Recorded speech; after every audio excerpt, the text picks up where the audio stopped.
Hello student, स्वागत है आपका मेरे channel PIM Parvinder institute of mathematics. बच्चों, इंटीग्रेशन की सीरीज़ थी और आज जो मैं टॉपिक लेके आया हूँ वो theory of exact differential equation.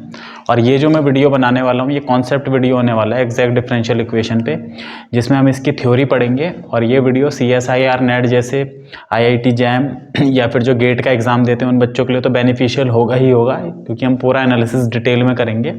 और साथ ही उन बच्चों के लिए भी इंपॉर्टेंट है जो बच्चे इंजीनियरिंग में या ग्रेजुएशन में। तो इस वीडियो में मैं डिटेल इस पे एक लेक्चर बनाने वाला हूँ, जिससे हम समझेंगे कि एग्जैक्ट डिफरेंशियल इक्वेशन होती क्या है और उसकी थ्योरी क्या है। इस पे क्वेश्चन पूछा जाता है, गेट पे भी पूछा जाता है, नेट पे भी पूछा जाता है और कई कॉम्पिटेटिव एग्जाम में भी पूछा जाता है। तो हायर स्टडीज़ के लिए, क्लास 12 के लिए वीडियो नहीं है, उससे ऊपर के लिए है। तो आज हम इसे डिटेल में समझने का प्रयास करते हैं। तो हम इसमें देखते हैं हमें क्या क्या कवर करना है पहले।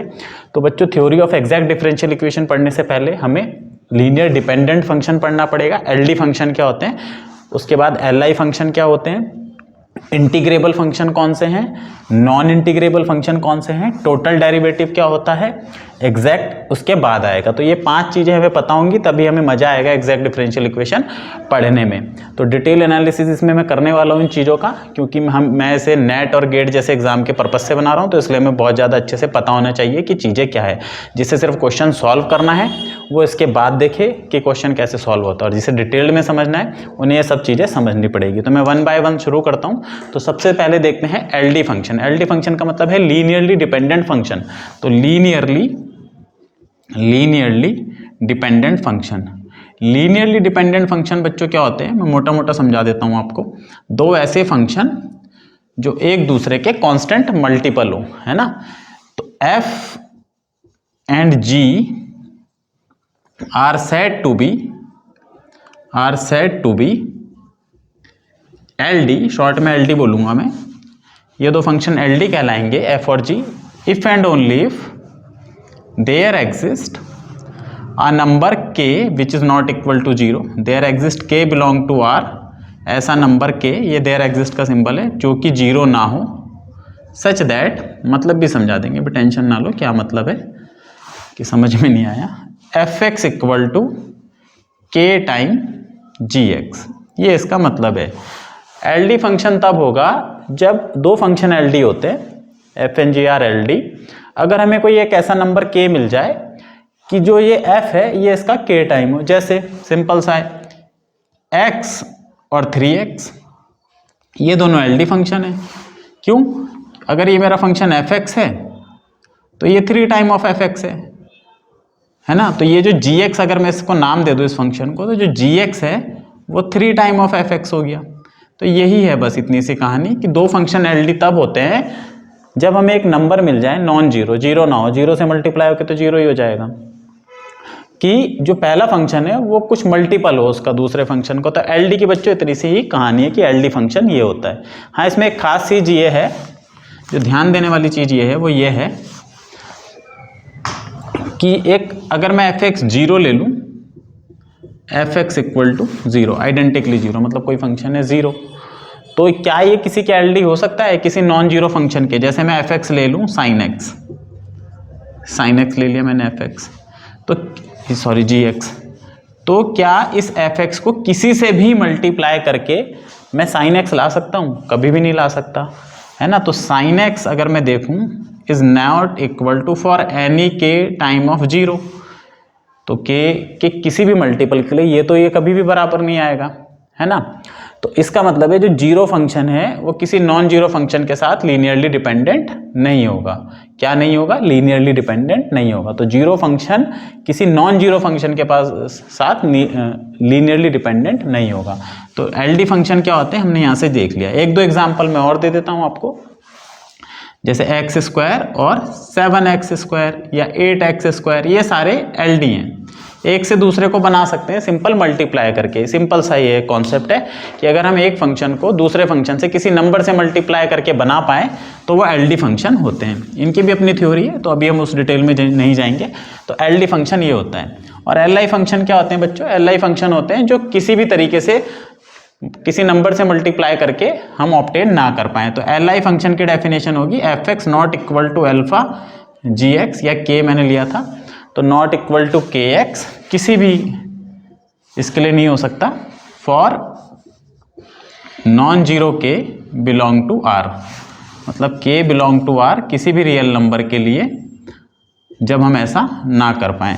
एग्जाम्पल से ज़्यादा अच्छा समझ में आएगा, जैसे x sin x, तो मैं किसी भी तरीके से इसको मल्टीप्लाई कर दूं, किसी नंबर कांस्टेंट से मल्टीप्लाई करना है, ध्यान देंगे कांस्टेंट से मल्टीप्लाई करना है कि नंबर से, किसी नंबर से अगर मैं इसे मल्टीप्लाई कर दूं तो ये कभी भी इसके इक्वल नहीं होगा। kx is never equal to sine x। हाँ, ये हो सकता है कि किसी पॉइंट पे दोनों बराबर हो जाएं, है ना, जैसे x इक्वल टू 0 पे तो दोनों बराबर हो जाएंगे, यहाँ भी 0 रख दो, यहाँ भी 0 रख दो, तो कुछ वैल्यू पे तो ये दोनों बराबर हो जाएंगे, लेकिन अल्टीमेटली हर x के लिए नहीं होना चाहिए, है ना। तो हम यहाँ लिखेंगे for all x, her x के लिए ऐसा नहीं है।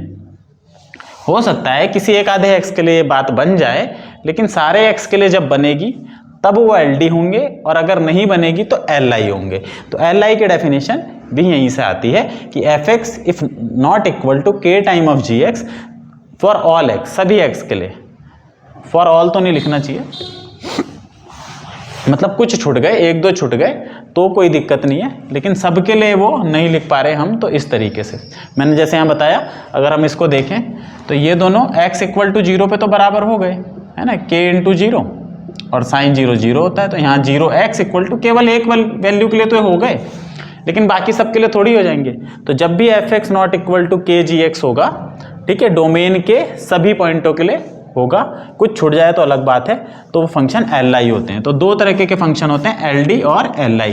जैसे हमसे पूछे साइन x और e की पावर x, क्या ये LI है या LD है? तो LI है बच्चों, कभी भी मैं इसको मल्टीप्लाई करके किसी कांस्टेंट से नहीं ला सकता। जैसे हमसे पूछा जाए x क्यूब और x4, LI है कि LD है? ये भी LI है। मैं इसको कभी भी ये नहीं बना सकता। अब कोई ये कह देगा कि इसको मल्टीप्लाई कर दो आप x से, बन तो जाएगा। बच्चों x से नहीं मल्टीप्लाई करना है, कांस्टेंट से मल्टीप्लाई करके अगर हम ला पाए तो इस चीज़ का ध्यान रखेंगे। तो LI और LD दो चीज़ है हमारे पास, क्योंकि आगे इसमें इसका यूज़ होना था तो इसलिए मैंने बता दिया LI और LD क्या होते हैं। अब है नॉन इंटीग्रेबल फंक्शन या इंटीग्रेबल फंक्शन। देखो बच्चों, जैसे सपोज मेरे को इसका इंटीग्रेशन करना है, तो एक तो इंटीग्रेशन का क्या मतलब होता है?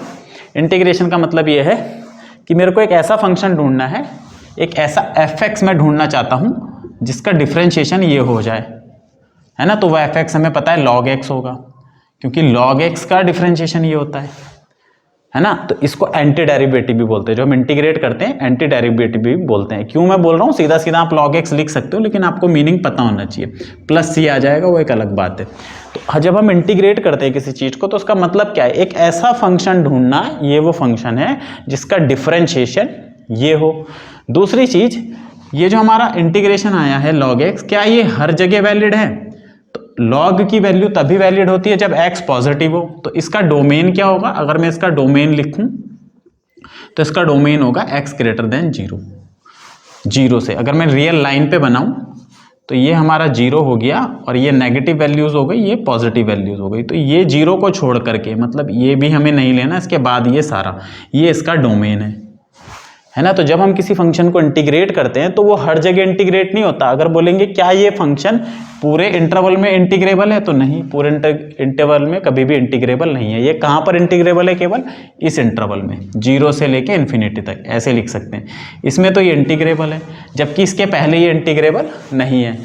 तो इंटीग्रेबल होने का मतलब हमारा ये है कि पहले तो हमें डोमेन चेक करना है कहाँ पे वैलिड है। हम थ्रू आउट ये मान के चलेंगे कि हमारे फंक्शन उसके अपने डोमेन में इंटीग्रेबल है, जो डोमेन हमें दिया हुआ है उसी में बात करेंगे, उसके बाहर हम बात नहीं करेंगे। एक तो ये होता है इंटीग्रेशन का। एक बात और है जो हमें यहाँ देखनी है कि किसी फंक्शन को हम इंटीग्रेट कर भी नहीं सकते कभी कभी। जैसे इसका इंटीग्रेशन पूरा जीवन लगा दें तो नहीं हो पाएगा, जबकि इसका इंटीग्रेशन तो हो जाएगा। e की पावर x का क्या होता है? e की पावर x ही होता है। इसका तो हो गया, लेकिन जैसे ही ये x से x स्क्वायर होगा तो आफत आ जाएगी, हो नहीं पाएगा। जैसे साइन x स्क्वायर, इसको भी हम इंटीग्रेट करने में असमर्थ हैं। जैसे हम अब मैं इसको कंपेयर करता हूँ रेशनल और इरेशनल से। जैसे मैं बोलूँ 3/2 की आप वैल्यू निकालो, तो आप निकाल दोगे डेसिमल में। एक इसका डेसिमल आप एक्सपेंशन दे दोगे बहुत अच्छे से, जो कि 1.5 आएगा। इसी तरह हमें पता है किसी भी रेशनल नंबर का हम डेसिमल एक्सपेंशन तो दे ही सकते हैं, डेसिमल एक्सपेंशन उसका लिख सकते हैं ना। उसकी डिजिट हमें पता होती है कि क्या होने वाली है। तो किसी भी रेशनल नंबर के लिए हमारे पास डेसिमल एक्सपेंशन होता है। लेकिन इरेशनल का डेसिमल एक्सपेंशन, ये पाई का डेसिमल एक्सपेंशन कैसे करेंगे? चलता ही रहता है सिलसिला, ये भी नहीं पता होता अगली डिजिट कहाँ है, वो तो निकालते रहोगे तो पता चलती रहेगी, उसके बाद तो पता नहीं। इसी तरह जैसे पाई के साथ है और ये चलता रहेगा। तो इनकी क्या खास विशेषता है? इनकी खास विशेषता ये है रैशनल कि इनके डेसिमल एक्सपेंशन हमें पता होते हैं। इरेशनल के हमें डेसिमल एक्सपेंशन किसी प्लेस तक पता होते हैं, जैसे 2 प्लेस, 3 प्लेस, 4 प्लेस, अभी तक ढूंढे ही जा रहे हैं ना, जैसे पाई के लिए है ना 10th प्लेस, 100 प्लेस। लेकिन हम क्या करते हैं फिर ऐसी चीज़ में, जब हमें इसकी एग्जैक्ट वैल्यू नहीं पता, जब इसकी हमें डेफिनेट वैल्यू नहीं पता, तो हम इसे राउंड ऑफ कर लेते हैं। राउंड ऑफ कर लेते हैं मतलब इसकी कुछ वैल्यू ले ली, जैसे हम कहीं कहीं √2 की वैल्यू 1.414 ले ली, इसी तरह पाई की वैल्यू ले ली। तो इसको बोलते हैं बच्चों अप्रॉक्सीमेशन। हमने इसको अप्रॉक्स कर लिया, है ना, अप्रॉक्सीमेशन। तो जब हमें वैल्यू नहीं पता तो अप्रॉक्स करना पड़ेगा, काम तो चला नहीं है ना, फिर क्या करें बिना काम चलाए। इसी तरह जैसे हमें इसका इंटीग्रेशन नहीं पता, मतलब इंटीग्रेट हम इसे नहीं कर सकते, ऐसा कोई फंक्शन मैं ढूंढने में असमर्थ हूं। अगर मुझे इसका कोई फंक्शन ढूंढना है, जैसे मैं भी समझा ही रहा था, f(x) मुझे ढूंढना है जिसका डिफ्रेंशिएशन ये हो, तो अभी क्वेश्चन मार्क है कि किसका डिफ्रेंशिएशन ये है ना।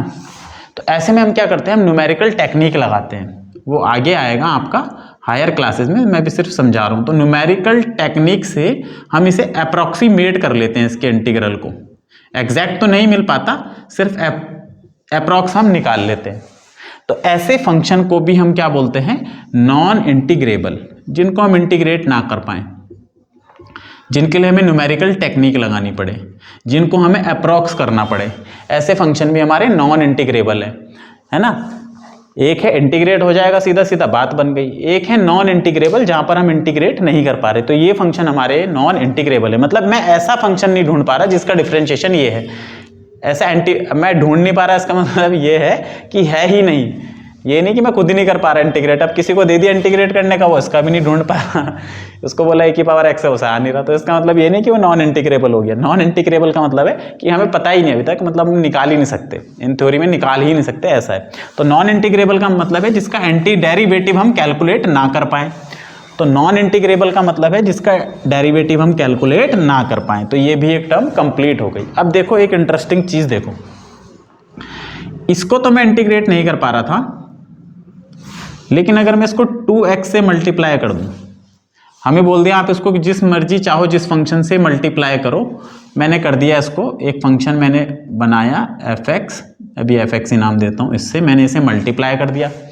हमें एक सुविधा दे दी कि आप इसको किसी फंक्शन से मल्टीप्लाई करो और इसे इंटीग्रेबल बना दो। तो मैंने इसे 2x से मल्टीप्लाई कर दिया। क्यों? जब मैं x² को अब t लूंगा तो 2x dx क्या आ जाएगा, dt। तो ये मेरा इंटीग्रेशन, ये dt और ये बन गया t। तो मेरा इंटीग्रेशन बदल गया e⁻t dt से। तो इसका आंसर आ जाएगा e⁻t प्लस, ये मैं अभी नहीं लिख रहा हूँ, चलो लिख दिया, e⁻x², ये आ गया। तो मतलब इसका जो डिफ्रेंशिएशन है वो क्या है, इसका डिफ्रेंशिएशन ये है, क्योंकि इसी को इंटीग्रेट करके आया है पूरे को। देखो पहले ही अकेला इंटीग्रेट नहीं हो पा रहा था, अब हमें एक छूट दे दी गई कि आप इसे किसी से मल्टीप्लाई करो और इंटीग्रेबल बना सकते हो तो बना लो। हमने इससे मल्टीप्लाई करा, तो इसके मल्टीप्लाई ने इसे क्या बना दिया, इंटीग्रेबल बना दिया इसको। तो ऐसे टर्म को जो उसे इंटीग्रेबल बना दे, उसे ही हम आगे देखेंगे इंटीग्रेटिंग फैक्टर कहते हैं। इंटीग्रेटिंग फैक्टर, ये बहुत इंपॉर्टेंट टर्म है, इंटीग्रेटिंग फैक्टर। तो इंटीग्रेटिंग फैक्टर क्या होता है, इंटीग्रेटिंग फैक्टर एक फंक्शन ही होता है, इसको मैं नाम φx दे देता हूं। इंटीग्रेटिंग फैक्टर एक फंक्शन होता है जो किसी और फंक्शन को, जो कि इंटीग्रेबल नहीं था, जैसे f(x) था मेरा, किसी और फंक्शन को जो कि इंटीग्रेबल नहीं था, उसको मल्टीप्लाई करके इंटीग्रेबल बना देता है वो। तो φx f(x) जो मेरा बना, ये इंटीग्रेबल बन गया,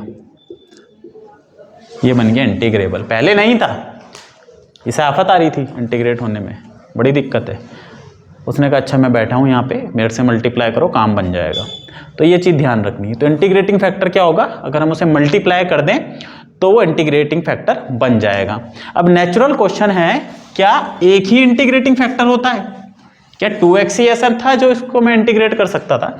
अभी देखो, अगर मैं ऐसे मान लो 4x से भी मल्टीप्लाई कर देता, 4x से, तो 4 को तो मैं ऐसे लिख सकता था 2 यहाँ 2 यहाँ, तो ये तो फिर वही बन जाता e⁻t dt, और इसका आंसर क्या आ जाता है 2 टाइम e की पावर एक्स स्क्वायर। तो अगर इसको 2x ने इंटीग्रेबल बनाया है तो इसको 4x भी इंटीग्रेबल बना देगा, इसे 6x भी इंटीग्रेबल बना देगा, बल्कि 3x भी बना देगा भाई। अगर मैं यहाँ 3x लिख दूं, ये लो मैंने 3x लिख दिया, अब मैं 3x को क्या करता हूँ, 3 को बाहर निकाल देता हूँ, मेरे को यहाँ पे 2 चाहिए, मैंने यहाँ 2 लगा दिया, तो अब ये फिर से इंटीग्रेबल हो गया। तो कहने का मतलब ये है कि अगर 5x इंटीग्रेटिंग फैक्टर है 5x, तो k टाइम ऑफ 5x भी इंटीग्रेटिंग फैक्टर होगा, k नॉट इक्वल टू 0।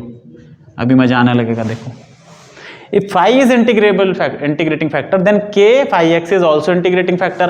और ये कैसा फंक्शन है, ये LD फंक्शन है जो मैंने अभी समझाया था। LD फंक्शन क्या होते हैं, इसका कांस्टेंट मल्टीपल। तो एवरी LD मतलब अगर एक इंटीग्रेटिंग फैक्टर है तो मेरे को उसके बहुत सारे इंटीग्रेटिंग फैक्टर मिलेंगे, लेकिन वो आपस में LD होंगे, क्या होंगे, लीनियरली डिपेंडेंट। आगे देखेंगे LI भी हम ढूंढ पाते हैं, इसके अलावा भी बहुत सारे बनाने के तरीके हैं, वो कैसे बनाते हैं वो बाद में देखेंगे। फिलहाल मेरा यहाँ पे कॉन्सेप्ट था कि इंटीग्रेबल फंक्शन क्या होता है, ये समझाने का मेरा मकसद था, तो मैंने इंटीग्रेबल फंक्शन भी आपको बता दिया। अब है टोटल डेरिवेटिव। जरा एक चीज और देख लेते हैं, टोटल डेरिवेटिव। टोटल डेरिवेटिव क्या होता है, ये तो हमने सीखा ही है कि अगर y फंक्शन है x का तो हम कैसे इसको डिफरेंशिएट करते थे, dy by d x is equal to f dash x. और इस dx को यहाँ लेके चला जाऊँ तो मैं ये हो जाता था, सिर्फ समझाने के लिए कर रहा हूँ, ये होता है। तो ये तो जब एक फंक्शन है केवल, y केवल किसका फंक्शन है, x का। अब सपोज करो z जो है फंक्शन है x कॉमा y का, x कॉमा y का। जैसे मान लो z जो है x square plus y square है, z 2 चीज़ों पे डिपेंड कर रहा है ना। फंक्शन ऑफ मल्टी वेरिएबल में आता है ये सब, ये फंक्शन ऑफ 2 वेरिएबल में आता है। z फंक्शन है x का भी, z फंक्शन है y का भी, तो D Z by d x यहाँ पर मीनिंगलेस हो जाता है, क्योंकि हम z को केवल x के रिस्पेक्ट में नहीं कर सकते, हमें y के रिस्पेक्ट में भी करना है। तो करते क्या है, पार्शियल डेरिवेटिव का एक कॉन्सेप्ट आता है, हम क्या करते हैं, z को x की रिस्पेक्ट में पार्शियल डेरिवेटिव करते हैं। तो ये पार्शियल का सिंबल है कि इसको हम डिफरेंशिएट x की रिस्पेक्ट में करेंगे, y को कांस्टेंट मान लेते हैं। तो जब हमने y कांस्टेंट मान लिया, x की रिस्पेक्ट में करा, तो ये 2x हो गया। इसी तरह इसको हम y की रिस्पेक्ट में करते हैं, y की रिस्पेक्ट में करा तो x को कांस्टेंट मान लिया, तो ये 2y हो गया। तो मैंने इसे x की रिस्पेक्ट में भी कर लिया, एक बार y को कांस्टेंट मान के, y के रिस्पेक्ट में कर लिया, एक बार z को कांस्टेंट मान के। तो जो इसका पूरा डेरिवेटिव है, टोटल चेंज जो है, उसको हम लिखते हैं dz इक्वल टू, उसका फॉर्मूला आता है बच्चों del z over del x dx plus del z over del y dy। ये फॉर्मूला है टोटल डेरिवेटिव का, ठीक है, इंपॉर्टेंट है। तो अगर z फंक्शन है f x और y दो क्वांटिटी का, तो जो इसमें नेट डेरिवेटिव इसका जो बनता है, जिसे हम टोटल डेरिवेटिव dz बोलते हैं, उसका फॉर्मूला इस f को x की रिस्पेक्ट में डिफरेंशिएट करो इंटू dx प्लस y की रिस्पेक्ट में डिफरेंशिएट करो इंटू dy। तो ये एक इंपॉर्टेंट है डेरिवेटिव, टोटल डेरिवेटिव का फॉर्मूला dz। कुछ लोग अगर z को यहाँ पे f भी लिख देते हैं, क्योंकि z और f एक ही चीज़ है, तो df लिख देते हैं, तो इससे घबराने की जरूरत नहीं। तो ये है 2 वेरिएबल के फंक्शन के लिए टोटल डेरिवेटिव का फॉर्मूला, जो कि हमें आगे आवश्यकता पड़ेगी। तो इसको टोटल डेरिवेटिव बोलते हैं। टोटल डेरिवेटिव की अपनी एक थ्योरी है, मल्टी। अब हर थ्योरी तो मैं यहाँ समझा नहीं सकता, वीडियो भी लंबा हो जाएगा, फिर आप सर भी पीटने लगोगे अपना, और मुझे गाली भी देने लगोगे 4-5, है ना। ठीक है, अब आ जाते हैं एग्जैक्ट डिफरेंशियल इक्वेशन पे। तो एग्जैक्ट डिफरेंशियल इक्वेशन क्या होती है, तो जरा हम कुछ 1-2 डिफरेंशियल इक्वेशन देखते हैं, फिर बताएंगे कि क्या होती है। जैसे dy बाई डी एक्स, और मैंने यहाँ पे कोई फंक्शन लिख दिया x cube plus y square upon, चलो ये लिख दिया। तो इस डिफरेंशियल इक्वेशन को मैं ऐसे तो लिख ही सकता हूँ कि 2x को यहाँ लाया और इसको उधर ले गया ऐसे, और सबको एक तरफ ले जाके लिख दूं dx माइनस 2x dy, ऐसे लिख दिया इक्वल टू 0। क्योंकि डिफरेंशियल इक्वेशन होगी y और x की ही बात कर रहे हैं, x और y में ही होगी, तो यहाँ पर कुछ टर्म होंगी x y की। तो जब भी हम उन्हें ऐसे सेपरेट करेंगे इस तरीके से, तो dx के साथ कुछ टर्म एक फंक्शन बनेगा और dy के साथ एक फंक्शन बनेगा ऐसे। तो in general any differential equation, ordinary differential equation को हम कैसे लिख सकते हैं, m कोई फंक्शन होगा x, y का, इसके साथ dx प्लस n कोई फंक्शन होगा x, y का, इसके साथ dy इक्वल टू 0। हो सकता है ये कभी कांस्टेंट भी आ जाए, नंबर भी हो जाए, हो सकता है केवल x का ही फंक्शन हो, जैसे ये मेरा n है, यहाँ पर n है और ये मेरा m है। तो किसी डिफरेंशियल इक्वेशन को इस फॉर्म में तो रिप्रेजेंट कर ही सकते हैं। बुक में क्या होता है, इसको ये भी नोटेशन ना लिख के सिंपली ऐसे लिख देते हैं m dx plus n dy। तो पहली चीज, कोई भी first order first degree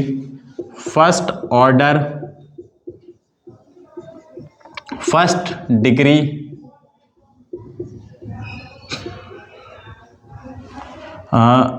linear differential equation है ना, इस फॉर्म में लिखी जा सकती है। लीनियर डिफरेंशियल इक्वेशन को क्या कर सकते हैं हम, इस फॉर्म में लिख सकते हैं, जहां पर m और n ये दोनों फंक्शन है x और y के। वो जो भी होगा हम देख लेंगे किस तरह का फंक्शन है, उससे ज़्यादा घबराने की जरूरत नहीं है।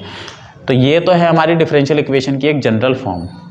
अब इसको एग्जैक्ट कब कहेंगे, क्वेश्चन है एग्जैक्ट का मतलब क्या होता है और एग्जैक्ट कहेंगे कब,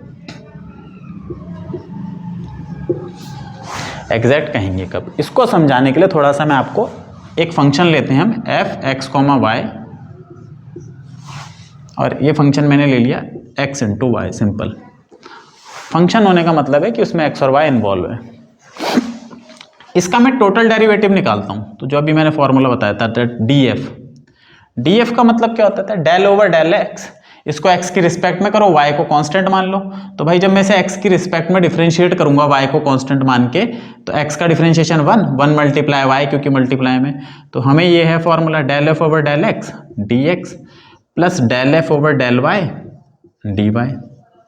एग्जैक्ट नेक्स को समझने के लिए कर रहे हैं। तो df कितना आ जाएगा, x की रिस्पेक्ट में डिफरेंशिएशन करा y आया, dx ऐसे ही, y के रिस्पेक्ट में करूंगा तो x आएगा, dy ऐसे ही। तो देखो इस फंक्शन का जब मैंने डिफरेंशिएशन करा तो ये आया,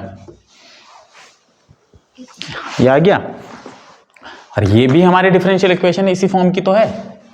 तो अगर मैं इस डिफरेंशियल इक्वेशन को सिंपल, मैं एक डिफरेंशियल इक्वेशन लेता हूं ये वाली, y dx plus x dy equal to 0। मैंने एक ये डिफरेंशियल इक्वेशन ली। अब एग्जैक्ट क्या होती है और नॉन एग्जैक्ट क्या होती है। एग्जैक्ट बच्चों तब होती है, एग्जैक्ट मुझे पता है अगर इसका सॉल्यूशन होगा, या तो इसका सॉल्यूशन होगा या इसका सॉल्यूशन नहीं होगा। पहली दो चीज, एक डिफरेंशियल इक्वेशन है, सॉल्यूशन होगा या सॉल्यूशन नहीं होगा। अगर सॉल्यूशन नहीं है, इस दुनिया में इसका सॉल्यूशन ही नहीं है, तो मैं क्यों अपना समय बर्बाद इसमें करूंगा। तो हम उसका सॉल्यूशन ढूंढते भी नहीं है अगर नहीं है तो। ठीक है, उसके लिए थ्योरी आ जाती है कि कब सॉल्यूशन एग्जिस्ट करता है कब नहीं, उस पर नहीं पढ़ना। अगर सॉल्यूशन है तब हमारा काम है ये कहना कि क्या एग्जैक्ट है क्या एग्जैक्ट नहीं है। दो चीजें। अगर इस डिफरेंशियल इक्वेशन का, ये इसका एग्जांपल था सिंपल सा, इसका सॉल्यूशन नहीं है तो क्यों अपनी जिंदगी बर्बाद करनी भाई। जब पता है आना ही नहीं है जीवन में, उसने चले ही जाना है, तो क्यों अपना माथा फोड़ना। माथा था फोड़ेंगे जब थोड़ी सी उम्मीद होगी कि हाँ बात बन सकती है। तो अगर बात बन सकती है तो क्या आसानी से बन सकती है, तो फिर तो बहुत ही अच्छी बात है। या थोड़ी मेहनत करनी पड़ेगी, दो अलग अलग चीज़ें। तो अगर सॉल्यूशन नहीं है तो कोई फ़ायदा नहीं है हाथ पैर मारने का, सर पीटने का। नहीं है तो नहीं है, अगर है तो फिर विचार विमर्श किया जाएगा कि क्या क्या हो सकता है। तो इस डिफरेंशियल इक्वेशन को एग्जैक्ट तब कहेंगे, पहली चीज इसका सॉल्यूशन एग्जिस्ट करता हो। सॉल्यूशन तो होना ही चाहिए तभी एग्जैक्ट होगी। जिसका सॉल्यूशन होगा वही एग्जैक्ट होगी, वही नॉन एग्जैक्ट होगी। जिसका सॉल्यूशन नहीं उसके बारे में बात करना बेकार है। तो सॉल्यूशन एग्जिस्ट करता है। अगर करता है इसका सॉल्यूशन, मान लो वो fx, y टाइप का होगा, कोई फंक्शन ही तो होगा जिसको डिफरेंशिएट करके ये बन जाएगा। अगर सॉल्यूशन होगा तो कोई फंक्शन ही तो होगा जिसको डिफरेंशिएट करके ये बन जाएगा। और वो फंक्शन कैसा होना चाहिए, वो होना चाहिए इंटीग्रेबल।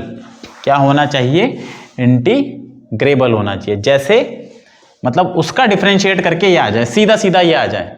अगर वो फंक्शन मुझे मिल गया और इसको डिफरेंशिएट करते ये आ जाए, जैसे मैं यहां पर ये ले लेता हूं एक्स वाई, ये एग्जैक्ट होगी तो इसका एक सॉल्यूशन एग्जिस्ट करेगा। और वो सॉल्यूशन ऐसा होगा जिसको डिफरेंशिएट करते तुरंत ये मिलेगा। जैसे मैंने एक्स वाई को डिफरेंशिएट करा था, क्या मिला था, ये। तो इसका एंटी डेरिवेटिव मिल जाएगा मुझे तुरंत। जिस डिफरेंशियल इक्वेशन हमने बनाई है, जो भी इंटीग्रेट करना पड़ेगा, उसका एंटी डेरिवेटिव मुझे तुरंत मिल जाएगा। ठीक है, तो ऐसी डिफरेंशियल इक्वेशन को बोलते हैं एग्जैक्ट, जहां पर मेरे को तुरंत पता चल जाए कि ये इसका एंटी डेरिवेटिव है। तो जैसे इसके लिए मेरे को पता है भाई ये तो इससे बन रही है, ये तो मैंने लिख दिया, अब आपको भी पता चल गया। अगर पहले नहीं पता था तो अब पता चल गया। हम बोलोगे हमें तो पता नहीं था, तो पता पढ़ के चलता है। तो जैसे ये पता चल गया, एक दो एग्जाम्पल और बना लेते हैं, है ना। एग्जैक्ट देख लेते हैं, पहले एग्जैक्ट देख लेते हैं। वो तरीके सारे हैं कि कैसे बनेंगी चीज़ें, घबराने की जरूरत नहीं है, पहले चीज़ों को समझ लेते हैं, उसमें घबराने की कोई दिक्कत नहीं है। जैसे d of x upon y, अब बच्चों वाला डिफरेंशिएशन भूल जाएंगे, बस d का मतलब डिफरेंशिएशन है, टोटल डेरिवेटिव करना है।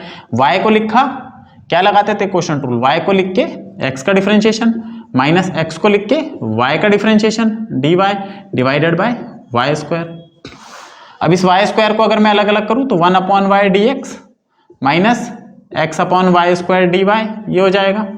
तो अगर ये मेरे को डिफरेंशियल इक्वेशन दे दे, वो सपोज ऐसे डिफरेंशियल इक्वेशन दे दे, ये दे दिया उसने मेरे को, ये मेरी इस फॉर्म में है, m d x plus n d y की फॉर्म में हो गई है। अगर मैं m देखूं तो 1 अपॉन वाई, अगर मैं n देखूं तो minus x upon y square. तो ये मेरी m d x n d y की फॉर्म में हो गई।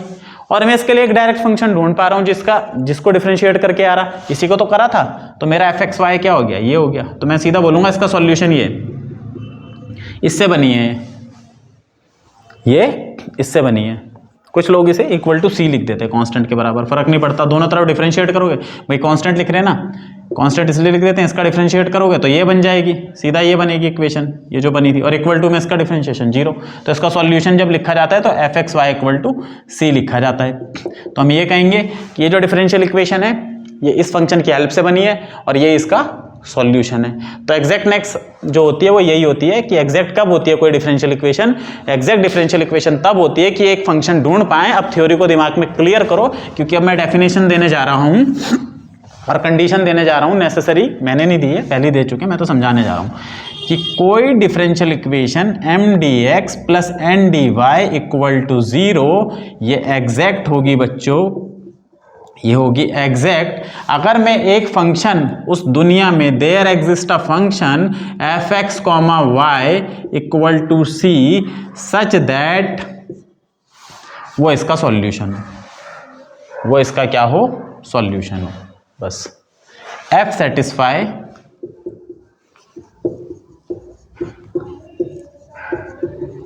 सेटिस्फाई इसको वन को सेटिस्फाई करे।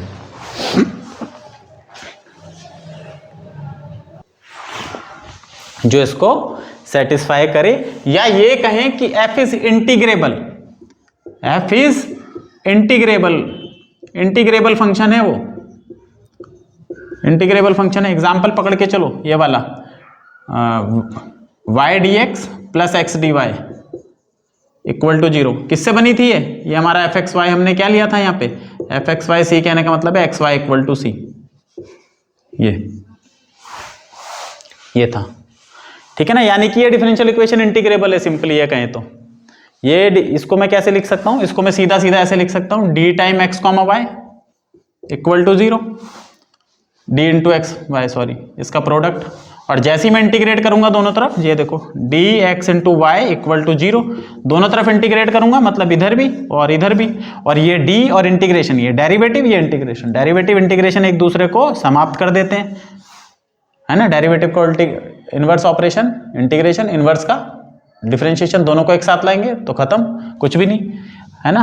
तो क्या मिलेगा, X into Y equal to C. तो कुल मिलाकर के बात यह है कहने की कि कोई डिफरेंशियल इक्वेशन एग्जैक्ट होगी अगर हम एक ऐसा फंक्शन ढूंढ पाए जो उसका सॉल्यूशन हो और ये सीधा इंटीग्रेबल हो, सीधा सीधा इंटीग्रेबल हो, मतलब इंटीग्रेट कर पाए। सॉल्यूशन होगा तो दो चीजें आ जाती हैं, सॉल्यूशन है इंटीग्रेबल, क्या इंटीग्रेट कर पाते हैं। अगर इंटीग्रेट कर पाए, फंक्शन सीधा सीधा मिल गया तो एग्जैक्ट, और अगर नहीं मिल रहा है, नॉन इंटीग्रेबल है, मतलब ये नॉन इंटीग्रेबल है, तो बच्चों नॉट एग्जैक्ट, फिर एग्जैक्ट नहीं होगी। अब कैसे पहचाना जाए कि सर एग्जैक्ट है कि नहीं है, कैसे काम चलेगा।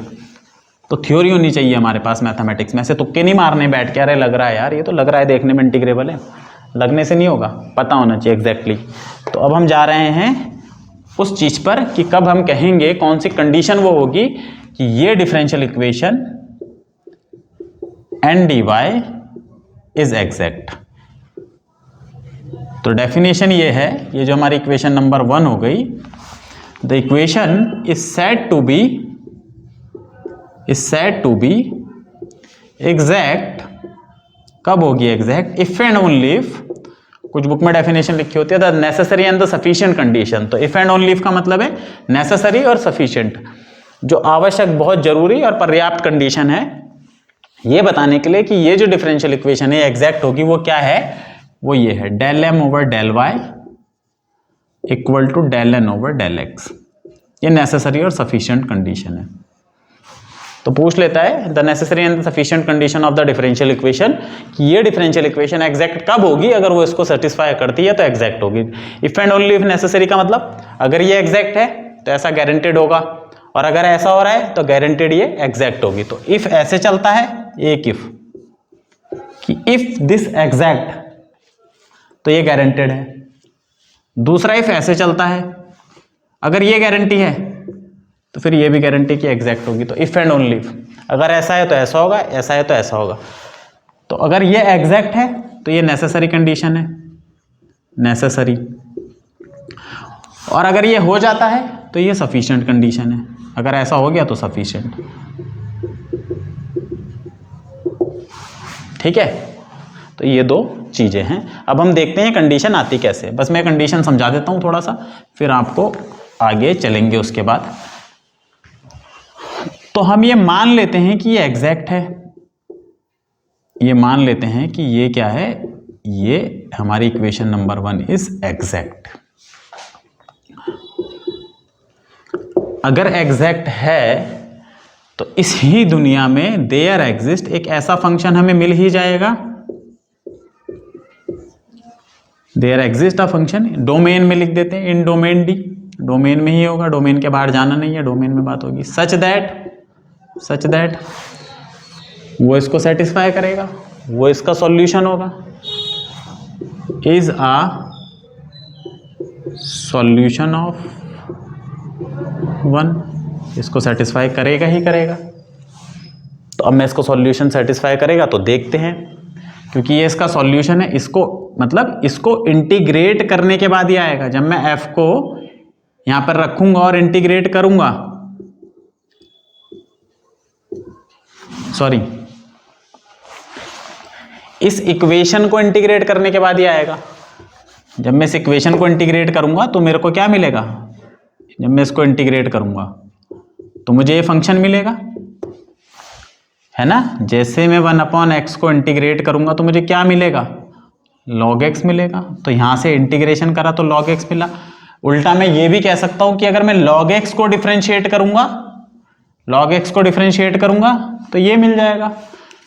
तो अगर ये डिफरेंशियल इक्वेशन एग्जैक्ट है तो इसको इंटीग्रेट करने के बाद मुझे ये मिलेगा, या मैं ये कह सकता हूं f को डिफरेंशिएट करने के बाद ये मिलेगा। तो अब f को डिफरेंशिएट करके देखते हैं, क्योंकि f x और y का फंक्शन है तो मुझे यहाँ पे टोटल डेरिवेटिव लगाना पड़ेगा, और f का जो टोटल डेरिवेटिव आएगा वो मुझे पता है किसके बराबर आएगा, del f over del x dx plus del f over del y dy, ये इसके बराबर आएगा। और क्योंकि f कांस्टेंट फंक्शन था तो टोटल डेरिवेटिव 0 हो जाएगा। ठीक है ना, यहां से तो इक्वेशन नंबर ये 2 हो गई, ये 3 हो गई। इसका इंटीग्रेशन f था, f का डिफरेंशिएशन ये हो जाएगा, और f का डिफरेंशिएशन तो ये आया। तो दोनों को कंपेयर करेंगे, तो m dx plus n dy को अगर मैं कंपेयर करूं del f over del x dx plus del f over del y dy से, तो कोफिशिएंट अगर मैं dx का देखूं दोनों तरफ तो m मुझे कितना मिलेगा, del f over del x, और n कितना मिलेगा, del f over del y। ठीक है, दो चीज क्लियर हो गई। अब इसको इसको y के रिस्पेक्ट में डिफरेंशिएट कर दो, differentiating both side with respect to y। तो y के रिस्पेक्ट में पार्शियल डेरिवेटिव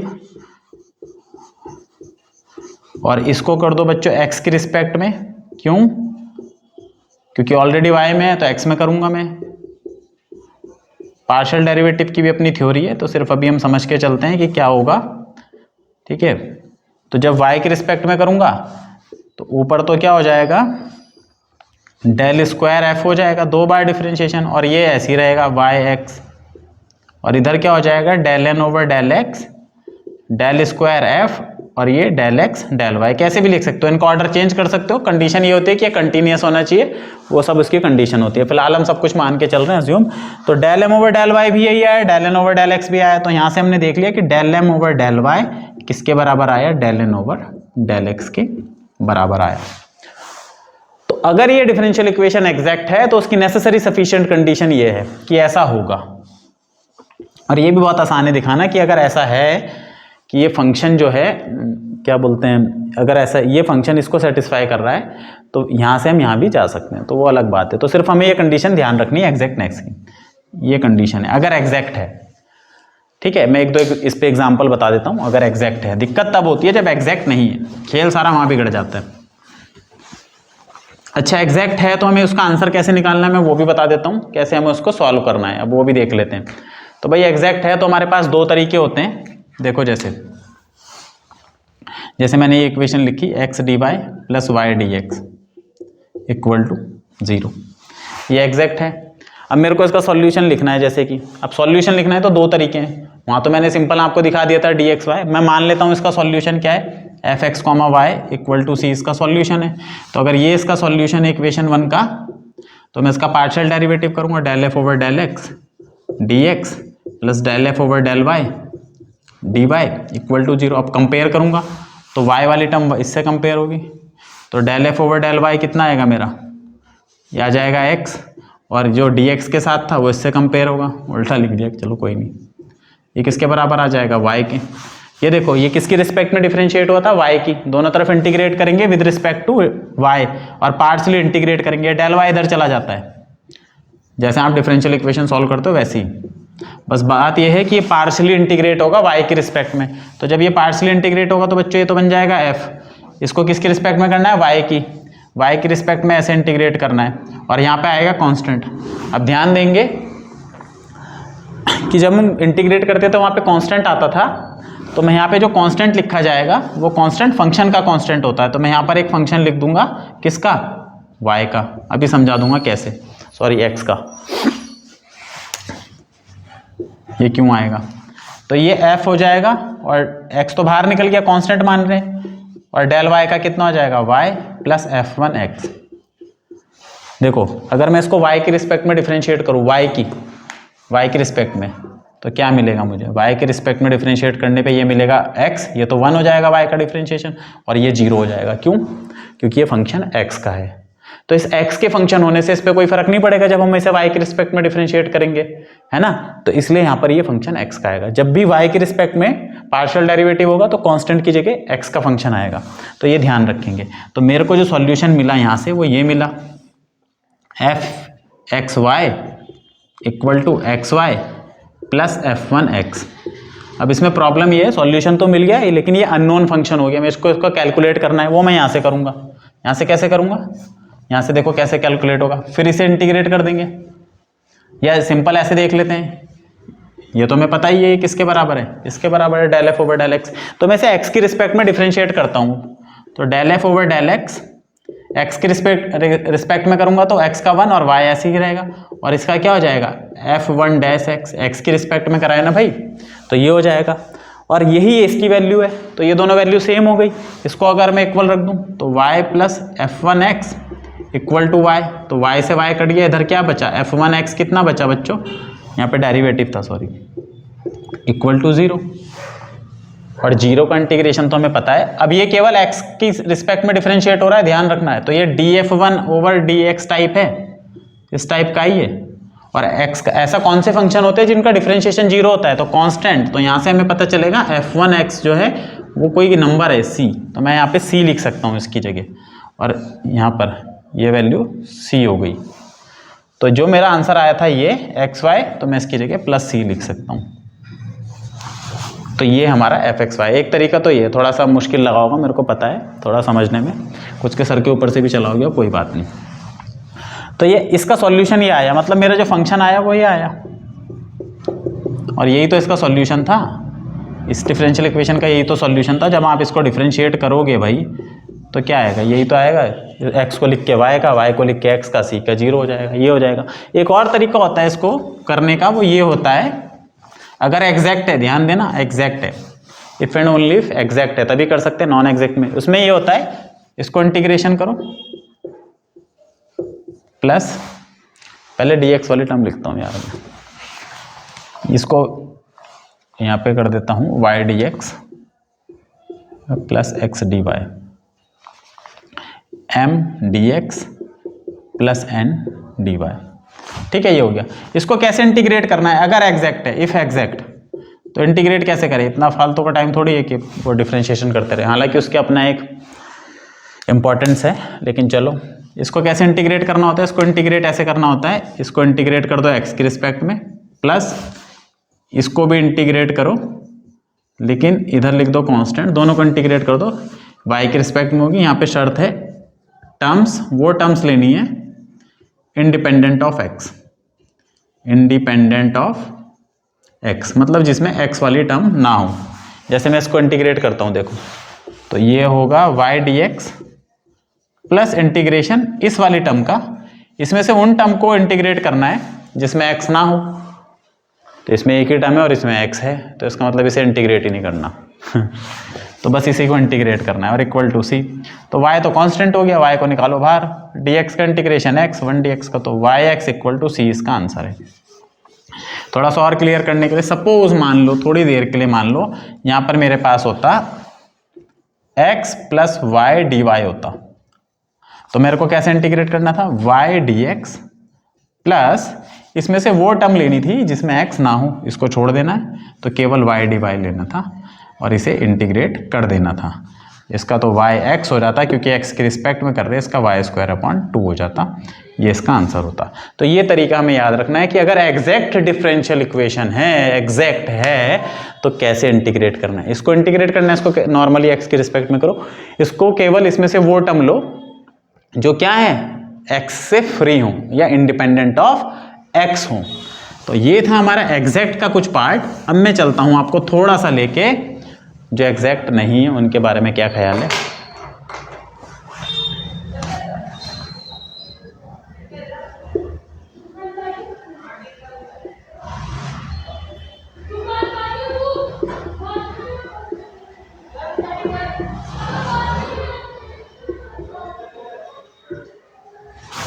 इसको एग्जैक्ट कैसे बनाएं, अगर ये नॉन एग्जैक्ट है, how to make non exact differential equation. Non exact differential equation, ये कोई अब ये नॉन एग्जैक्ट कब होगी, कैसे पता चलेगा कैसे पता चलेगा कि ये नॉन एग्जैक्ट है। तो भाई पता ऐसे चलेगा कि अगर ये दोनों बराबर ना आए,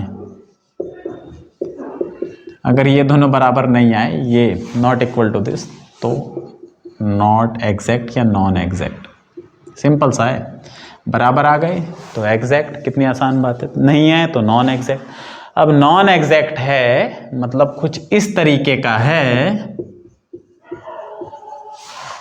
सपोज के लिए इंटीग्रेबल नहीं है और मैं चाहता हूं कि मैं इसे एग्जैक्ट बना लूं, तो मुझे कोई एक उस दुनिया से ढूंढ के लाना पड़ेगा 2x जो इसको इंटीग्रेबल बना दे। यही तो हुआ। तो ये नॉन एग्जैक्ट है और मान के चल रहे हैं इसका सॉल्यूशन एग्जिस्ट करता है, तो मुझे इसे एग्जैक्ट बनाना है, तो मैं किसी दुनिया में जाऊंगा ढूंढने के लिए एक ऐसे फाई एक्स को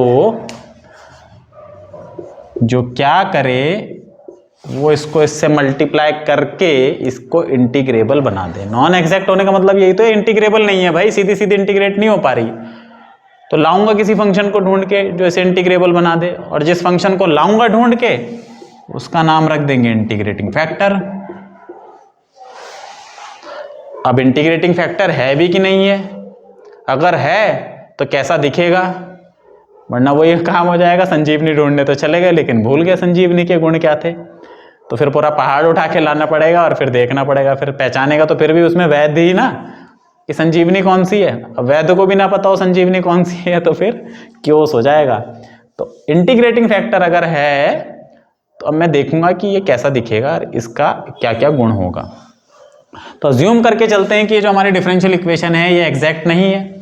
तो एग्जैक्ट नहीं है तो सपोज इसका सॉल्यूशन है तो इंटीग्रेटिंग फैक्टर, तो let phi of x comma y is an integrating factor, इसको नाम दे देता हूं मैं इस इक्वेशन को, ऑफ 1। जो फाई फंक्शन है वो इसका इंटीग्रेटिंग फैक्टर है। अगर है तो मल्टीप्लाई करेंगे, भाई मल्टीप्लाई करना पड़ता है, देयरफॉर इसको मल्टीप्लाई कर देंगे। तो सिंपल फाई लिख दें एक्स वाई, जैसे एम भी तो फंक्शन था तो फाई एम लिख देता हूं मैं, और प्लस फाई एन लिख देता हूं मैं। ये इक्वेशन 2 हो गई। तो क्यों लाए थे हम इस इंटीग्रेटिंग फैक्टर को ढूंढ के? हम इसलिए लाए थे कि इसे मल्टीप्लाई कर दें तो ये इसे एग्जैक्ट बना दे। तो अब ये डिफरेंशियल इक्वेशन जो बनी इज एग्जैक्ट, तो ये एग्जैक्ट होगी भाई, इज एग्जैक्ट अगर ये इंटीग्रेटिंग फैक्टर है। जैसे इंटीग्रेट नहीं हो रहा था तो एक फंक्शन ढूंढ के लाए जो वाकई में था, तो उसने इसे इंटीग्रेबल बना दिया, यही तो हो रहा था। तो ये इंटीग्रेबल नहीं थी, तो फाई को तो हमने माना ही है वो इंटीग्रेटिंग फैक्टर है, और इंटीग्रेटिंग फैक्टर है तो उसे इंटीग्रेबल बना देगा। संजीवनी है तो अपना काम कर जाएगी, नहीं होगी तो नहीं करेगी। एग्जाम्पल के लिए सिर्फ एक है ना, ऐसे ही समझाने के लिए। तो अब हमारा पूरा फंक्शन ये बन गया, नया फंक्शन, एक नया फंक्शन इस फॉर्म में बन गया। सपोज मैं इसको नाम देना चाहूँ तो इसको बड़ा एम नाम दे देता हूँ, ये पूरा बड़ा एम डी एक्स और प्लस बड़ा एन डी वाई, समझाने के लिए कर रहा हूँ। तो फिर से अब तो ये एग्जैक्ट बन गई ना, तो क्या होगा, डेल बड़ा M over del Y equal to del बड़ा N over del Y del X. और बड़े एम की वैल्यू क्या थी? बड़े एम की वैल्यू तो भाई ये थी फाई एम, और बड़े एन की वैल्यू क्या थी? Phi n. तो ये कंडीशन होल्ड करेगी फिर एग्जैक्ट होने के बाद। पहले नहीं थी ना, अब तो हो गई इससे मल्टीप्लाई करने के बाद, अब हो गई तो ठीक है, ऐसा होगा थ्योरी पे, चलो ऐसा ही तो होगा और क्या होगा। ये भी फंक्शन एक्स का वाई का, ये भी फंक्शन एक्स वाई का, ये भी एक्स वाई का फंक्शन। तो प्रोडक्ट रूल लगा के डिफरेंशिएट करेंगे। फाई को लिखा, एम का डिफरेंशिएशन किसके रिस्पेक्ट में? वाई की रिस्पेक्ट में, प्लस एम को लिखा, किसका डिफरेंशिएशन? फाई का डिफरेंशिएशन किसके रिस्पेक्ट में? वाई के रिस्पेक्ट में, इक्वल टू, फिर यहाँ पे फाई को लिखा, एन का डिफरेंशिएशन किसके रिस्पेक्ट में? एक्स की, और एन को लिखा, फाई का डिफरेंशिएशन किसके रिस्पेक्ट में? एक्स की। तो यहाँ पहुंच गए, इस रास्ते पे पहुंचे। अब इस रास्ते पे पहुंचे तो करना क्या है? करना ये है, ये वाली टर्म, फाई वाली टर्म एक तरफ उठाओ और ये वाली टर्म एक साथ उठाओ। तो यहां से मैं लिख सकता हूं m phi y minus n phi, phi y का मतलब डेल फाई ओवर, अच्छा इसको एक चीज यहां ध्यान रख लेते हैं, फाई वाई का मतलब है भाई del phi over del y, और फाई एक्स का मतलब है del phi over del x, base पे लिख दिया। इसी तरह एम वाई का मतलब है del m over del y. यार इतना तो वो चीज़ें पता होनी चाहिए, क्योंकि हम नेट और गेट के पर्पज से चीज़ों को डील कर रहे हैं, तो इस तरीके से। तो ये एम फाई वाई लिख दिया मैंने इसे सिंपली, एम वाई ना लिख के यहाँ पे फाई वाई लिख दिया, इससे कंफ्यूज मत हो जाना। और यहाँ पर मैंने एन फाई एक्स लिख देता हूँ, इक्वल टू, ये वाली टर्म एक साथ रहेंगी, इसको तो मैं इधर लिया, इधर क्या रहेगा, ये अगर मैं देखो तो phi N x minus phi m Y, तो फाई दोनों से कॉमन निकाल लेता हूँ मैं, ऐसे ऐसे लिख सकता हूँ इसे, ये हो गया, यहाँ पहुँच गए है ना।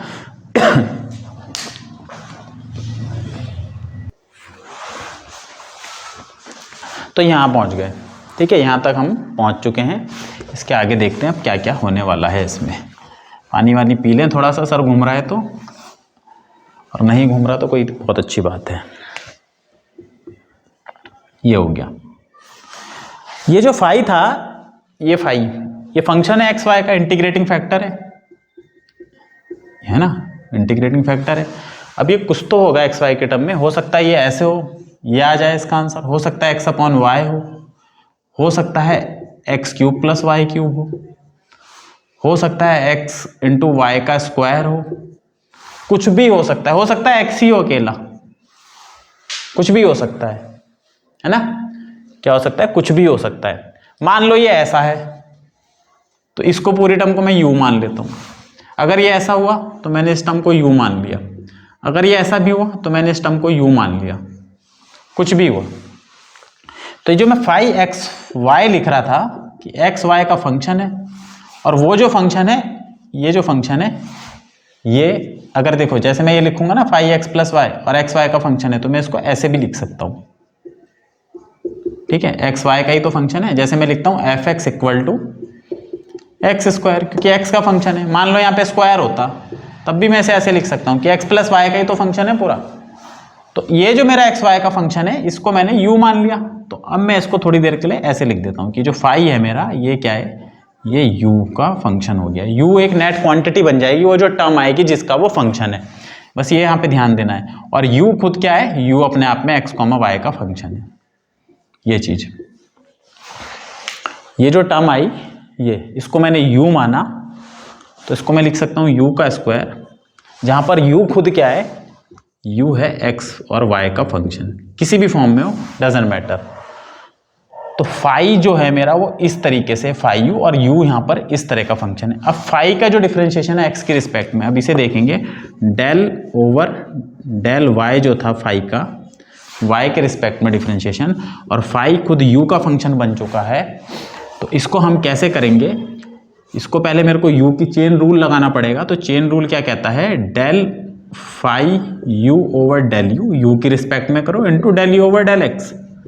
ये चेन रूल है, यही तो है chain rule, del phi over del U और del you over del X. अब फाई किसका फंक्शन है, यू का, और डिफरेंशिएट भी किस में कर रहा है, यू के रिस्पेक्ट में। तो पार्शियल कहने का कोई मतलब रह गया, जैसे एक्स एफ एक्स ये किसका फंक्शन है, एक्स का, और डिफरेंशिएट भी मैं एक्स की रिस्पेक्ट में करूं।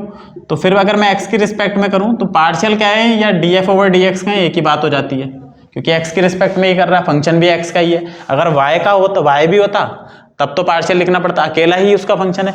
तो फाई किस फंक्शन है, यू का, डिफरेंशिएट भी किसकी टर्म में कर रहे हैं, यू के, तो ये D phi over D u बन जाएगी। ये क्या बन जाएगी, d phi over D u, ये बन गई टर्म।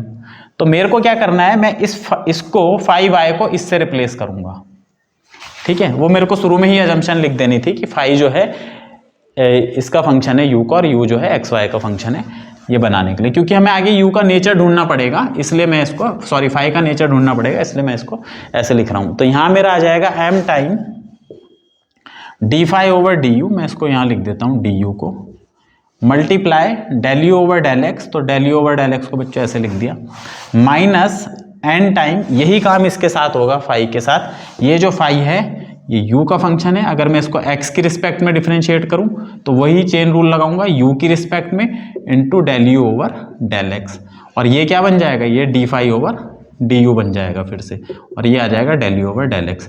तो इसकी वैल्यू जो है ये है इसकी, तो मैं यहाँ लिख सकता हूँ d u over d x, sorry d phi over d x d u, sorry, into n time, और ये del you over del x. तो n टाइम, यहाँ पर y आना था, मैंने x लिख दिया, सॉरी, यहाँ पे y आएगा और यहाँ पर u x आ जाएगा, ये वैल्यू इसकी आएगी।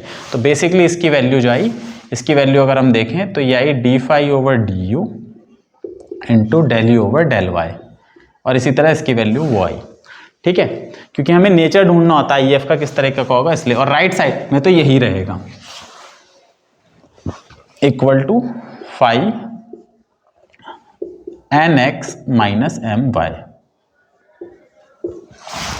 तो ये D phi over D U तो दोनों से कॉमन आ गया, और D phi over D U को, D phi over D U को मैं क्या लिख सकता हूं, फाई डैश यू लिख सकता हूं, और यू भी ना लिखना चाहूं तो मैं सिंपली फाई डैश लिख देता हूं। तो d phi over D u, d phi over D u, दोनों से ये फाई डैश कॉमन आ गया। ब्रैकेट में क्या बचा, m time u y minus n time u x is equal to क्या बचा, phi N x minus M y, ये बचा। इस फाई को उठा के ले आओ यहाँ डिवाइड में, phi dash upon phi is equal to, और इस पूरी टर्म को मान ले जा लो डिवाइड में, तो n x minus M y divided by m u y minus n u x. और अगर इसको देखो इंटीग्रेट कर दें दोनों तरफ, इंटीग्रेट, क्योंकि मुझे फाई निकालना है ना। अब इसको कैसे इंटीग्रेट करेंगे भाई, यहाँ डी फाई चल रहा है, ध्यान देंगे फाई के रिस्पेक्ट में होगा ना फाई के पूरा फंक्शन। और इधर क्या होगा, इधर अभी ऐसे ही रहेगा, इसको ऐसे ही रखो, जो भी होगा हो जाएगा, बाद में देखेंगे। तो फाई डैश अपॉन फाई को इंटीग्रेट कैसे करेंगे, फाई डैश अपॉन फाई को इंटीग्रेट करना बहुत आसान है। डी फाई अगर मैं करूं तो अगर इस फाई को मैं टी ले लूं तो दोनों तरफ हम डिफरेंशिएट ही करते हैं, तो फाई डैश क्या हो जाएगा, फाई डैश डी फाई कितना हो जाएगा, डी टी। अरे जैसे ये होता है simple, F dash x upon F x D x. आपने इसको क्या ले लिया, टी ले लिया एफ एक्स को, दोनों तरफ डिफरेंशिएशन कर दो डी टी, और इसका क्या हो जाएगा F dash x D x. तो ये टर्म ऊपर वाली डी टी से और नीचे वाली टी से, तो phi dash upon phi t क्या बन जाएगा, डी टी अपॉन टी। और ये क्या बन गया, ये लॉग टी बन गया। लॉग टी मतलब फाई माना था, तो इसका इंटीग्रेशन लॉग फाई हो जाएगा। तो इंटीग्रेटिंग बोथ साइड, तो ये तो हो जाएगा लॉग फाई। ध्यान देंगे इधर जो हमारा होगा डिफरेंशिएशन वो इसकी टर्म में होगा डी यू की। यू का फंक्शन बन गया था ये भी यू का फंक्शन, ये भी यू का फंक्शन, यू का एक नेट फंक्शन। अच्छा, यू की टर्म में ही क्यों करेंगे, इसको भी मैं समझा देता हूं। ये फाई हमारा किसका फंक्शन है, यू का, ये भी यू का फंक्शन है, और ये दोनों क्वांटिटी इक्वल आई थी, ये भी यू का फंक्शन, ये भी यू का फंक्शन, और ये इसके इक्वल आ रही थी। तो ये तभी पॉसिबल हो सकता है कि ये पूरी टर्म भी यू का फंक्शन हो। जैसे मान लो मैंने भी सिंपल के लिए यू मेरा आ गया था एक्स प्लस वाई की पावर 3, ये आ गया था, ये यू था, ये है यू, केवल एक्स प्लस वाई यू है, और ये मेरा फाई हो गया, फाई यू इसे मैंने बोल दिया। तो फाई यू मेरा क्या हुआ, यू का क्यूब। और फाई डैश भी जो आएगा वो आएगा 3 टाइम एक्स प्लस वाई का स्क्वायर, फाई डैश यू। तो ये भी कितना आया, ये 3 यू स्क्वायर आया। तो जब भी मैं यू के फंक्शन को यू के फंक्शन से डिवाइड करूंगा, फाई को डिवाइड करूंगा फाई डैश से, ऊपर भी यू का फंक्शन कुछ भी आ जाए, जैसे यहाँ पे सिंपल क्यूब है, यहाँ पे स्क्वायर है, यहाँ पर है क्यूब यू का, और यहाँ पर है स्क्वायर, तो बच्चों ये आएगा तो u अपॉन 3 ही, u में ही तो आएगा आंसर, कुछ और थोड़ी आ जाएगा। तो अगर मेरा ऊपर एक u का फंक्शन है, नीचे भी u का फंक्शन है, तो जो कोई नया फंक्शन बनेगा डेफिनेटली u का बनेगा। ठीक है, तो यहाँ से एक और चीज हमें निकल के आ रही है, वो ये निकल के आ रही है कि ये दोनों टर्म अगर इक्वल हैं तो गारंटेड है ये वाली टर्म भी u का ही फंक्शन होगी। बहुत इंपॉर्टेंट है, ये वाली टर्म किसका फंक्शन होगी, u का।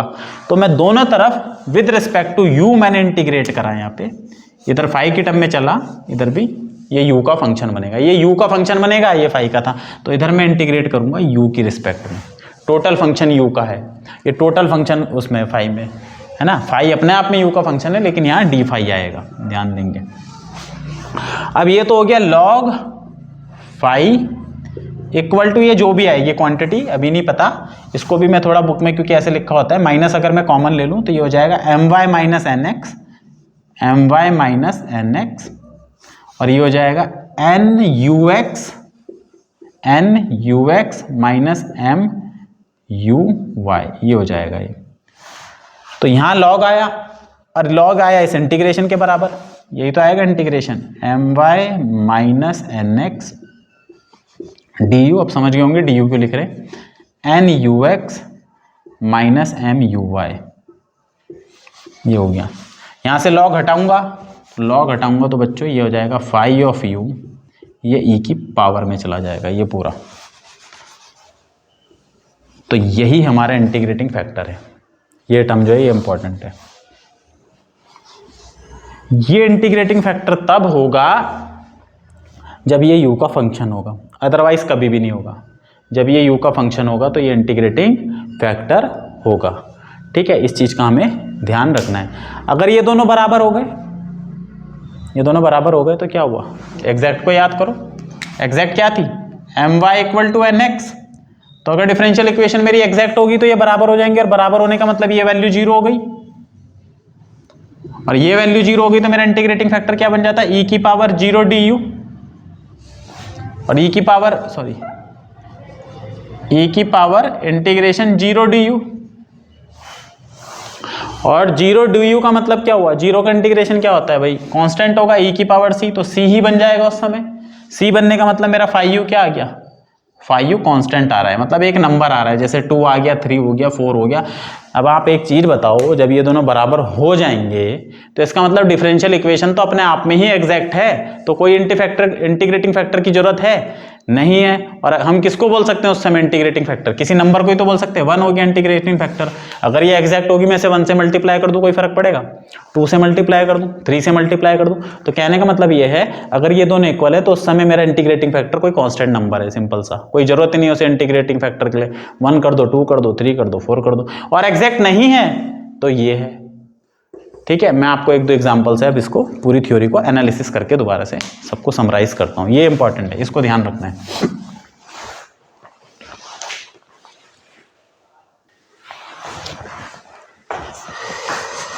तो बच्चों ये क्वेश्चन देखते हैं और इससे पूरी थ्योरी को समराइज करने की कोशिश करते हैं। एक हमें यहाँ पर ये डिफरेंशियल इक्वेशन दे दी है, x dy minus y dx। पूछा है क्या ये एग्जैक्ट है कि नहीं। तो एग्जैक्टनेस के लिए तो हमारे पास बहुत आसान तरीका है, मैं इसे कंपेयर कर लूंगा m dy plus n dx से। तो on comparing this equation by this equation what we get, m equal to x and n equal to minus y। Sign का ध्यान रखना है। Now the condition of exactness, del m over del y, मैंने कुछ गलत लिख दिया क्या? m dx plus n dy होगा यार, sorry, m dx plus n dy ये होता है। और यहाँ पर भी मैंने इसे उस फॉर्म में नहीं लिखा है। एक मिनट,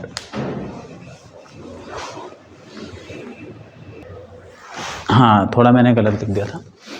तो यही था m dx plus n dy। अगर मैं इससे कंपेयर करूं m dx plus n dy से, तो dx के साथ वाली टर्म m है, यहाँ पे dx के साथ कितना है माइनस y, तो m मेरा माइनस y हो गया और n हो गया x। अब इसको y के रिस्पेक्ट में डिफ्रेंशिएट कर लेते हैं।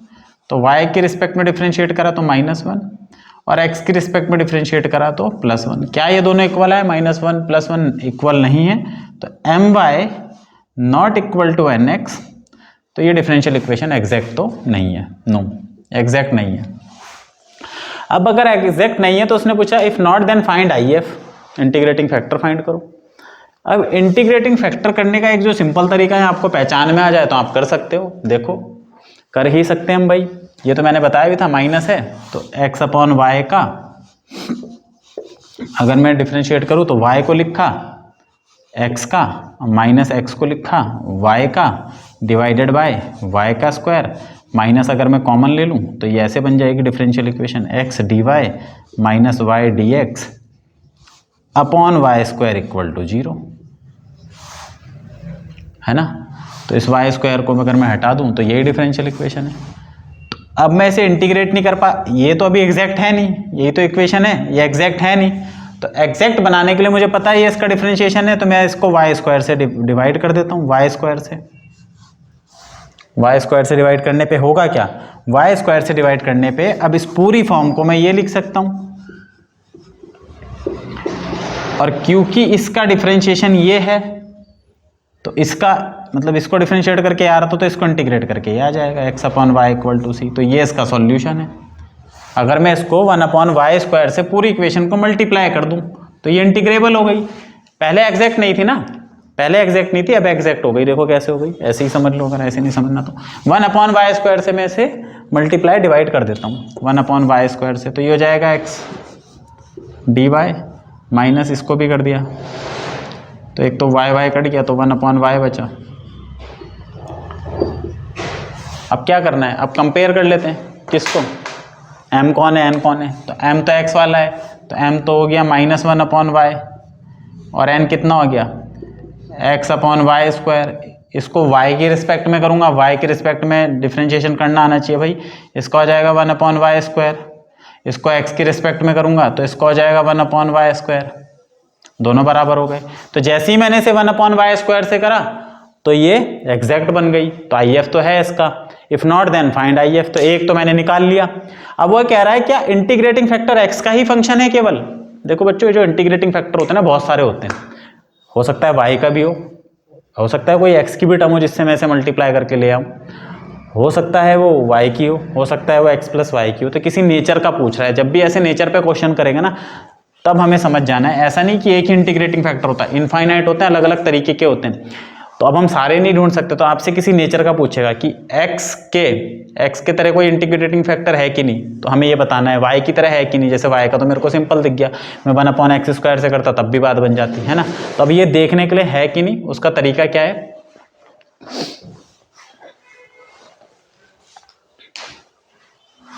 तो अज्यूम अगर मैं इसमें करूं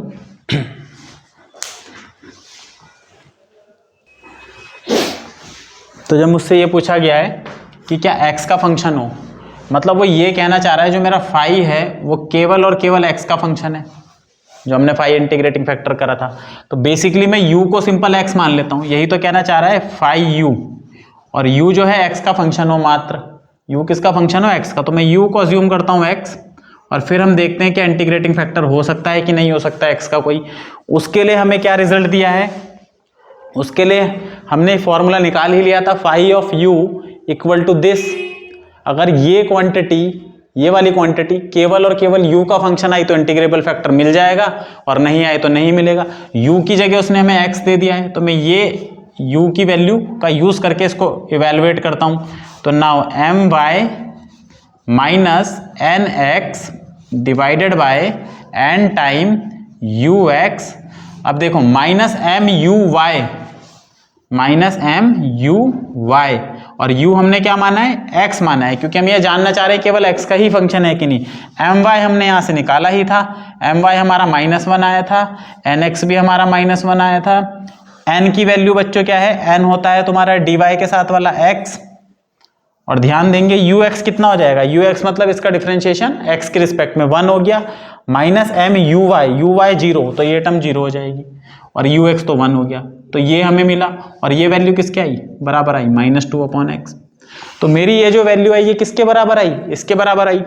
u क्या माना था, x। क्यों माना था x, क्योंकि हम ये जानना चाह रहे हैं कोई ऐसा फंक्शन है जो इंटीग्रेटिंग फैक्टर और केवल x का ही फंक्शन हो, तो इसलिए हमने ux ले लिया।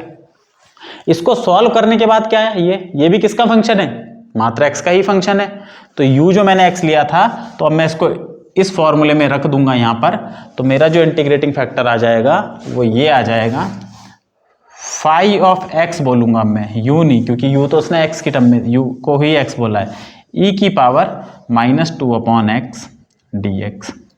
अब जब मैं इसको इंटीग्रेट करूंगा तो -2 को बाहर लिख दो, 1/x का log x हो जाता है, तो ये हो जाएगा e की पावर -2 पे चला जाएगा ये x की पावर -2, और ये दोनों तो खत्म ही हो जाते हैं, खत्म मैं कर नहीं रहा हूँ, हो जाते हैं e और log।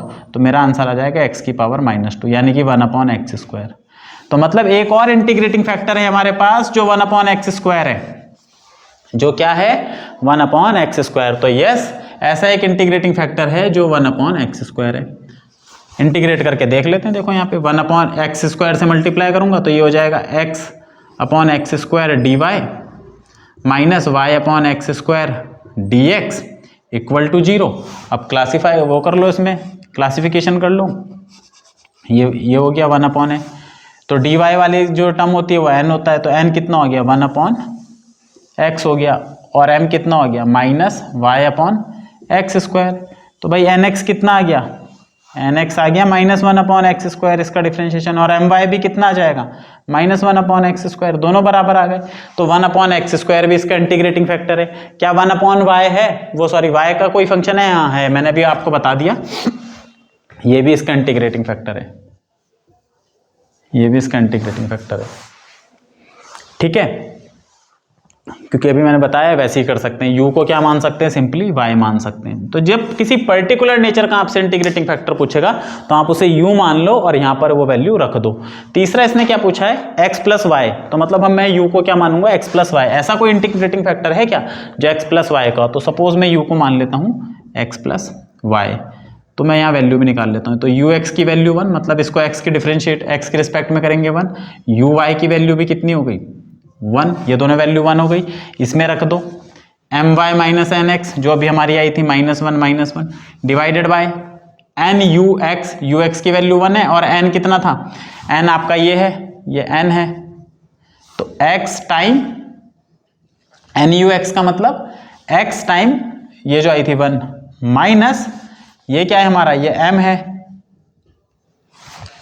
Minus m u Y भी बने और माइनस एम की वैल्यू खुद माइनस वाई है।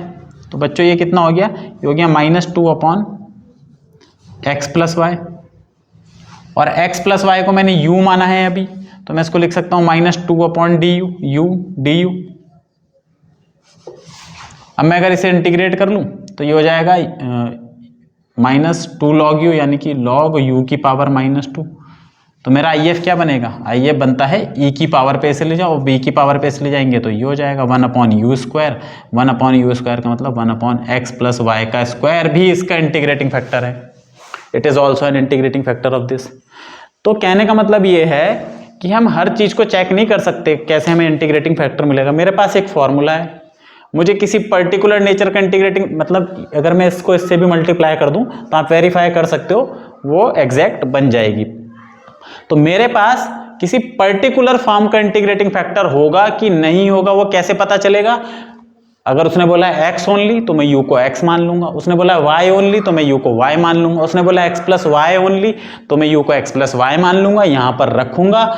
और अगर यहां रखने के बाद ये भी नहीं निकालना है, उसने सिर्फ पूछा है होगा कि नहीं, अगर ये जो फंक्शन आया ये u का ही आया तो डेफिनेटली होगा, अदरवाइज कभी भी नहीं होगा। और कितने होंगे फिर पूछ रहा है, इनफाइनाइट, हमेशा इनफाइनाइट होते हैं। अगर हम LD की बात करें, भाई ये तो हमेशा ही होगा ना, 1/x², इसको 2 से मल्टीप्लाई कर दूंगा 2/x², 3 से कर दूंगा 3/x², तो इसके जितने भी मल्टीपल बनेंगे वो तो बनेंगे। और कितने मल्टीपल बन सकते हैं, अनकाउंटेबल चॉइस है इसके भी, तो हमेशा LD होते हैं, मतलब LD भी जो होते हैं IF होते हैं, तो इनफाइनाइट तो होंगे।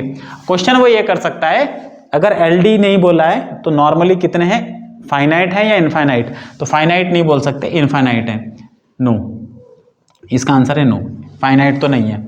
इनफाइनाइट तो हमेशा ही हो जाएंगे, क्योंकि इसको मैं मल्टीप्लाई करता जाऊंगा किसी नंबर से, 2 से 3 से 4 से, इनफाइनाइट बन जाएंगे।